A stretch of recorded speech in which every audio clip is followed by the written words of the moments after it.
भारत भूषण का नाम आज के दौर के शायद कम युवा ही जानते होंगे। बॉलीवुड की दुनिया ही ऐसी है जहां चढ़ते सूरज को तो सभी सलाम करते हैं, लेकिन ढलते सूरज को तो कोई खबर भी नहीं लेता। भारत भूषण 50 या 60 के जाने माने एक्टर थे। 27 जनवरी 1992 को बहुत तंग हाली में उनका निधन हो गया था। उनको गुजरे हुए 31 साल हो गए हैं। 40 के दशक में दिल में गायक बनने का सपना लेकर मेरठ से मुंबई पहुंचे थे भारत भूषण। देखने में काफ़ी सुंदर थे, चेहरे पर मासूमियत और शराफत साफ झलकती थी। भारत भूषण को पहली बार जिस फिल्म में काम मिला वो थी चित्रलेखा। फिल्म इंडस्ट्री में उन्हें पहला काम गायक का नहीं बल्कि एक्टर का मिला। विजय भट्ट ने अकबर के ज़माने के महान संगीतकार वेन बावरा यानी बैजनाथ मिश्रा पर फिल्म बनाई थी। विजय भट्ट इसके लिए दिलीप कुमार और मधुबाला को लेना चाहते थे, पर यह बात नहीं बन रही थी। नौशाद साहब ने विजय भट्ट को निहायत शरीफ चेहरे वाले भारत भूषण का नाम सुझाया था। भारत भूषण फिल्म के लिए चुन लिए गए और एक्ट्रेस भी थी मीना कुमारी। बैजू बावरा हिट हो गई और भारत भूषण को पहचान मिल गई। भारत भूषण ने भाईचारा, शाबान, जन्माष्टमी, मिर्जा गालिब जैसी कई फिल्में की।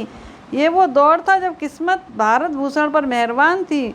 1950 से 1960 तक के वे हिंदी सिनेमा की त्रिमूर्ति दिलीप, राज कपूर व देवानंद के बराबर अभिनेता बन गए थे।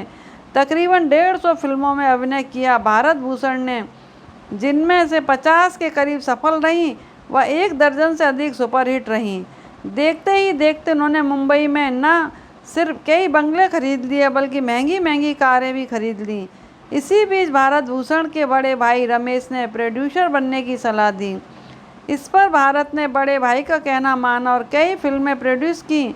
इनमें से 2 फिल्में बसंत बहार और बरसात की रात सुपरहिट हुई। प्रोड्यूसर के तौर पर भारत भूषण कामयाब नहीं रहे। उनकी बनाई कई फिल्में फ्लॉप हो गईं। ऐसे में भारत भूषण कर्ज में डूब गए और पाई पाई को मोहताज हो गए। भारत भूषण को महंगी व लग्जरी कारों का शौक था। वह बंगलों में रहने के आदी थे।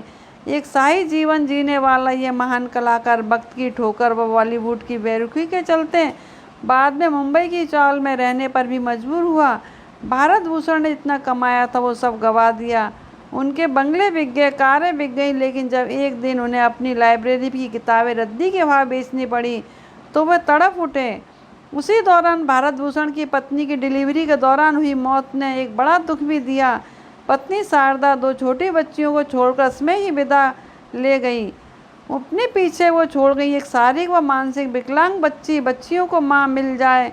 इसके लिए भारत भूषण ने अगले साल ही बरसात की रात की सह कलाकार रत्ना से शादी कर ली। बढ़ते कर्ज के चलते उन्हें अपना शानदार बंगला अपने दोस्त राजेंद्र कुमार को बेचना पड़ा। यह वही आशीर्वाद बंगला था जो बाद में राजेंद्र कुमार ने मजबूरी में राजेश खन्ना को बेचा। फिल्मों में काम मिल रहा था, जवान बेटी का बोझ, उसकी मानसिक दशा ने भारत भूषण को अंदर तक तोड़ दिया। उनकी पत्नी रत्ना फिल्मों व सीरियलों में छोटे छोटे रोल करके घर का गुजारा कर रही थी। भारत भूषण को एक बार एक छोटा सा रोल मिला, जूनियर आर्टिस्ट का करना पड़ा। मजबूरी में उन्होंने वो रोल किया। सिर्फ एक वक्त की रोटी के लिए भारत भूषण आखिरी दिनों में बहुत ज़्यादा बीमार हो गए थे। आखिरी दिनों में वे चौल में रह रहे थे। तंग हाली से जूझते जूझते भारत भूषण दुनिया को छोड़कर चले गए।